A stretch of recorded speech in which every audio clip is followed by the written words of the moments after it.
Yeah. Okay, all right. So I'm sorry about the technical difficulties. So good morning, everyone. It gives me great pleasure to welcome all of you to the opening ceremony of STCS Vigyan Vidushi 2021, and in particular to all the young women scientists who are the crux of this program. So I'm Umang Bhaskar. I'm a faculty member in the School of Technology and Computer Science at TIFR and one of the organizers of the program. So we have a number of people who are eager to welcome all of you. So I will not take up too much time. I'll just say a few words about the program. So Vigyan Vidushi was first held last year by Physics at TIFR in collaboration with the Homi Bhabha Center for Science and Education. And following the great success of their program, this year the School of Technology and Computer Science also decided to conduct our own program. And I'd like to take a minute to thank the organizers of Vigyan Vidushi Physics and HBCSE for their advice and support. So now, following the breadth of research areas in our department in STCS, which is reflected in both the faculty strengths and our PhD intake, the participants in STCS Vigyan Vidushi are similarly of very varied backgrounds and include students from BSc Math, BTech CS, BTech EE, master students, as well as those who have been away from academia for a number of years. We received over 200 applications for STCS Vigyan Vidushi, of which we selected about 40. The program itself will be conducted over the next 2 weeks, and it's packed both with lectures and tutorials by STCS faculty and students, as well as a distinguished lecture series by eminent women scientists, multiple workshops on career and personality development, and mentorship sessions. So through all of this, our objective is to bring aspiring women scientists and engineers together to motivate them as well as to give them the tools for pursuing a PhD and possibly a career in academia. We also particularly wanted to give them a taste for research at the forefront of computer and system sciences. Hopefully, we'll achieve some of, if not all, of those objectives. So let me stop here with that, and let me just introduce the director of TIFR, Professor Sreenivasan Ramakrishnan. So Professor Ramakrishnan is a professor in the Department of Condensed Matter Physics at TIFR. His work studies superconductivity, magnetism, and ultra-low temperature physics. He has received numerous awards for his research, including an award from the Japanese Society for Promotion of Science, the Humboldt Award, as well as the Satyamurthy Award. He is an alum of TIFR, and while a student here, was awarded the Best PhD Thesis Award in 1986. In addition, he is also an elected fellow of the Indian Academy of Sciences. And I'm now going to ask Professor Ramakrishnan to please address us. Thank you, Umang. Let me welcome all of you to this important program. I think this is an important program in the institute calendar. And as Umang said, that the first Vigyan Vidushi program on physics happened last year, and it was a huge success, arranged by my physics colleagues at TIFR as well as the Homi Bhabha Center for Science Education, which is also a center of TIFR. And built on that success, recently, last week, it was concluded the second Vigyan Vidushi program on physics, and that was also an unqualified success, judging from the students' reaction. So the Vigyan Vidushi program is going to be conducted every year on physics, now in computer science, and also in mathematics. Actually, mathematics is going to have their Vigyan Vidushi program of 2021 next month. And the genesis of this conducting this program, just came up last year. As a part of the 75th year of TIFR, we wanted to address this problem of gender gap in the research areas of physics, computer science, and mathematics. Everybody knows it's a global problem. There are many articles written on it.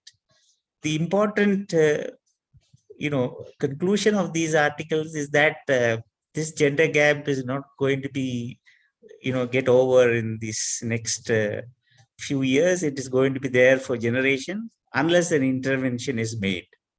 The intervention could happen in many forms. At TIFR, we thought that we can start this Vigyan Vidushi program. It's a small step, but a significant one in that direction. So judging from the success of the physics program last year and this year, I'm sure this program on computer science for next 2 weeks is going to be also going to be a great success.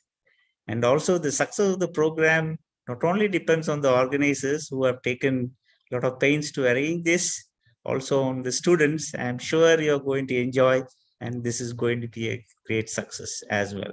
Thank you. Over to Bhaskar. Thank you, Professor Ramakrishnan. And great. So our next speaker is going to be the Dean of Graduate Studies at TFR, Professor Shubha Tole. Professor Tole is a professor in the Department of Biological Sciences in TIFR. And among her numerous awards and achievements, Professor Tole has been a recipient of the Infosys Foundation Award for Life Sciences in 2014, and is in fact the first woman Infosys Prize awardee outside of humanities and social sciences. She has received the Shanti Swarup Bhatnagar Award, which is India's highest scientific honor awarded by CSR, Government of India, and in fact is one of a small number of women Bhatnagar Prize awardees at TIFR. She is also the current chair of the Women in Science panel at the Indian Academy of Sciences. And she also writes mentorship blogs for students and has promised to post links for these blogs for us as well, which will no doubt be helpful to all of us. Professor Tole.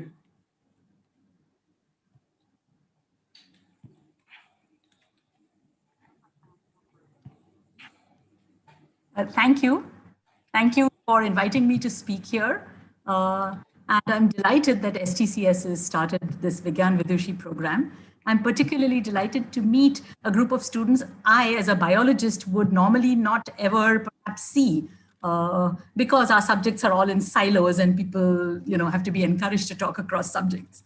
I look forward to a time where nobody has to particularly, single out women who happen to have achieved some success or some award or something. I look forward to a time when there are just so many women and men awardees that nobody thinks it's remarkable that a woman scientist got one. No, I mean it's kind of sad to be one of the very few women who have has progressed in their career and perhaps developed some of the potential that is within all of us. So let's talk about you. This is really about you. All of you are here because you deserve it. All of you are here because you are amongst the exceptional students of your generation. And all of you are here because you have, I expect, overcome very individual barriers that might have prevented you from becoming undergrad or a postgraduate student in your discipline. I imagine most of you are studying computer science or related fields. So congratulations to all of you. What I'd like to talk about today, I'm going to give a few examples of why it is, I think, that we women limit our own potential, limit ourselves. We are very skilled at giving ourselves a rejection slip before we even, aspire for something. There's nothing wrong with us. I think we've been programmed like this. And all of us struggle with this throughout our careers. You folks are at the beginning, so I have a few examples I'm going to talk about. Umang has kindly allowed me to speak for 10 to 12 minutes because I want to perhaps plant the idea that you could question your own sort of acceptance of giving up freedoms that in some sense are everybody's right. So what freedoms am I talking about? Okay, I'm going to give a very almost strange and funny example. Think back. You've just left your college. You're walking on the street in your town or city. And what do you see on the street? Groups of guys of different, shopkeepers, students, people hanging around, sitting on stone platforms. In Mumbai, they'll be sitting by the Marine Drive like this, just hanging around and looking. Lukha, vela. I'm saying that the freedom to be utterly just, purposeless and sit around and just look and think and do whatever, it's a freedom that I don't see young girls exercise. have you ever seen girls clustered around or sitting around singly, just kind of doing nothing? We're the ones that kind of get looked at and commented upon or catcalled upon. But imagine we've gone through life walking from point A to point B in a purposeful manner because we don't have the freedom to just hang out and sit and think or not think. Okay, it's a freedom we have just never had. I don't want to say given up, because everybody tells us what to do and where to do it. If you've ever traveled alone by train, a single woman traveling by train, I don't need to, I mean, we've all had the experience, is the subject of inordinate amounts of attention, because everybody feels the need to know where you're from, where you're going, and nobody's there with you, as if you aren't capable of taking care of yourself. These very questions impose upon our freedom. We don't have the right to just be privately traveling by train. Now, how does this speak to, success in science and mathematics or computer science? I'm going to get to that. Here's another example. This example perhaps pushes the envelope a little bit more, but see if your rooms with your videos off, I want you to do this exercise.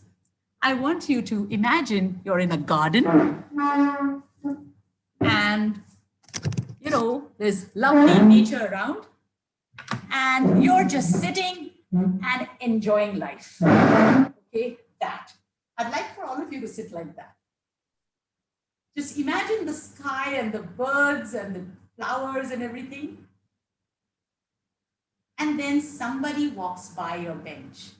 And what do? That. Okay. When I was in Chicago, I was a postdoc in Chicago. I went camping with some friends and we hiked on a trail and we sat by a lake, and I reached there first and I found a bench and I decided to just do that. And a friend came by and said, "Wow, you look so relaxed. I've never seen a girl sit like this." It just came. I've never seen a girl sit like this. And I began thinking, that's true. This is a very male pose, like this, legs stretched out, arms stretched out. We are told all our lives how to sit. Okay, we sit with our knees together. And I won't unpack that here, but think of the layered meanings of what it means for a society to instruct its girls that we must sit with our knees together. And now, how does this connect to science and maths and computer science? After all, you folks have all studied to very high levels in your chosen fields, which means that you didn't face the barriers that many girl students face right from school about not doing math and not doing science and so on, and it's not for you and so on. But think, if our physical actions have been limited in these ways that perhaps many of us never even thought about, think of how our intellectual freedoms might also have been limited and we never knew. I mean, you may say, well, I don't really have the time to look around on streets and, gaze at things. And I like how I'm sitting, thank you very much. And that's your privilege.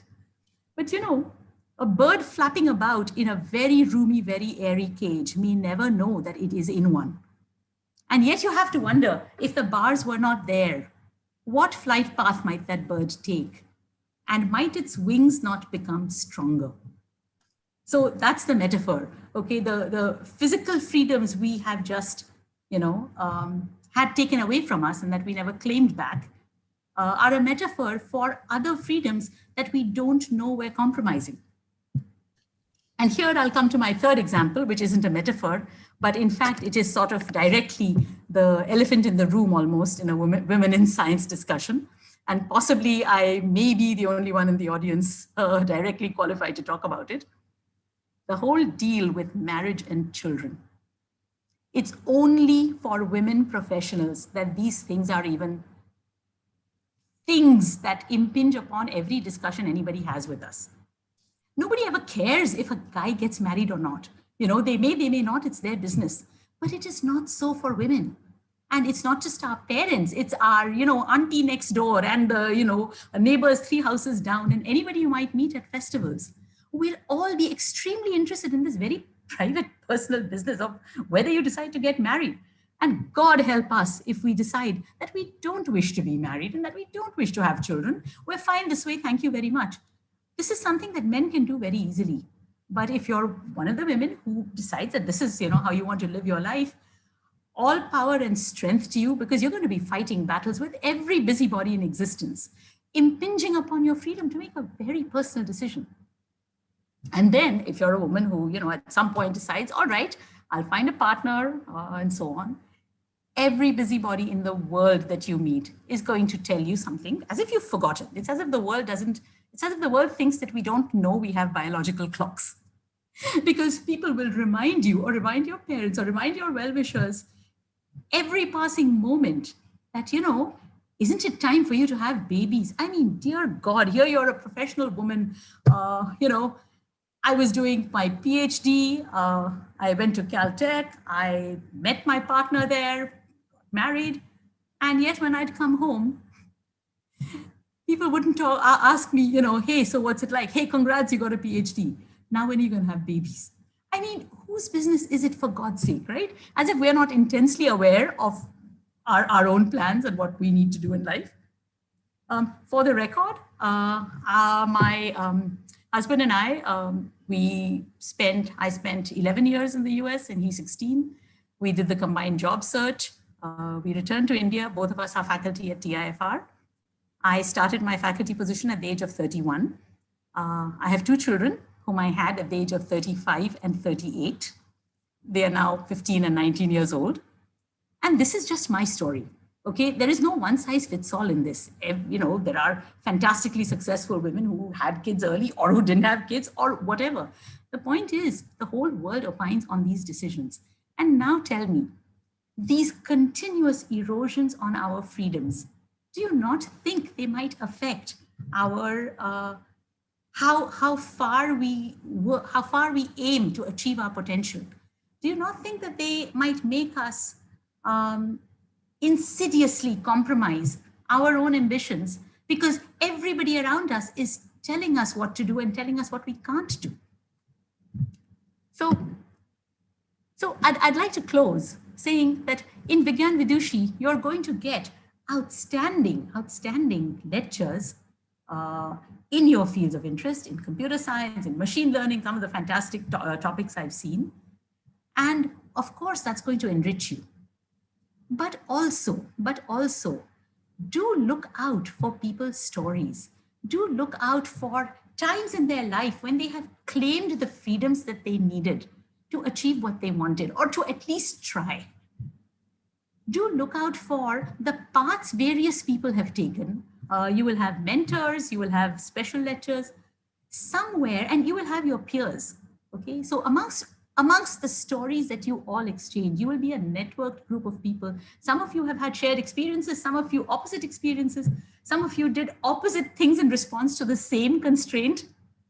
In sharing these stories, that is in some sense one of the richest take-homes from a Vigyan Vidushi program, that in all of these stories, you will find examples and ideas, and you will be able to map your own path through all of the hurdles you're going to face in life, through all of the constraints society might try and place on you. You will discover how to slowly collect these little badges of freedom that you didn't know you had given up. And it is these little badges of freedom that you collect along the way that will help you go farther than you had ever allowed yourself to. Thank you very much. I look forward to much success from all of you. Thank you so much, Shubha. So if I could, just say a little bit. This morning, Professor Tole called me and asked me if she could take a few extra minutes, and of course I said yes, because I figured it would be worthwhile for all of us. So thank you for that. To continue, so our last speaker today is going to be the Dean of the School of Technology and Computer Science, Professor Sandeep Juneja.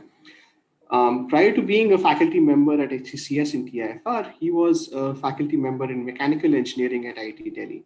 He's held visiting positions at numerous places, including at Columbia University, Stanford University, and the Indian School of Business. I share my screen. So go ahead, Umang. I wasn't done, Sandeep. Sorry. Do you mind? I'm going to say a few more things about you just to embarrass you further. So in 2008, he was on leave from TFR. He headed up the quantitative activity in Bank of America's Indian operations. He is a recipient of the IBM Faculty Partnership Award as well as numerous Best Paper Awards. And among his many other activities, he has recently been involved with numerous efforts to model and control the spread of COVID-19, particularly in Mumbai. He has also agreed to be one of the course instructors in Vigyan Vidushi STCS. So we'll see more of him and his research next week, and we'll hear from him right now. Please go ahead, Sandeep. Yeah, please go ahead and share your. Sure. So can you see my screen? Yeah, we can share. Do you want to make it full screen? Yeah, there we go. Okay, well, I'm actually still stressed out in the park that Shubha told me to be in. It was very enjoyable. I'm still there. That was a very nice speech, Shubha. I keep it very brief. I just want to say something very quickly, about doing a PhD. I talk to many students even now in their undergraduate, and I guess some of you are undergraduates, and then your friends will also fit the bill. And the awareness of what PhD means, what kind of career it means, appears to be missing. So I'll just add a few things. When I was undergrad and many students I talked to, the world of consulting is glamorous, the world of finance is glamorous, being an entrepreneur is glamorous. But the world that we are heading into, the world we're already into, deep knowledge of things is valued. It's enormously personally satisfying. And it's going to be increasingly valued in the world that we live in. People who are experts, people who really understand things. So, and the way to get there is through a PhD. So that's something for you to keep in mind as you see some of these courses and as you plan your career. I tried some of these things, and I can say that doing research at the basic level is perhaps the most satisfying things one can do in one's life. With this, let me move on. I'm just going to take a little bit of your time and tell you about the School of Technology and Computer Science that's running this course, this set of courses. And I just want to also thank Umang and team for organizing all of this. Okay, let's see if I can get the screen to move. So as many of you may know, TFR came about because of vision of three remarkable men, Homi Bhabha, J.R.D. Tata, and Jawaharlal Nehru. And TFR was created as an institute where top-class research is done in physics and pure mathematics. And very soon it was realized that computer sciences has to be an inevitable part of fundamental research going forward. John von Neumann had prepared a report on how computers can be made. This is 40s now. And Homi Bhabha realized that we also need to play a role in this. So he's commissioned this project to build a computer.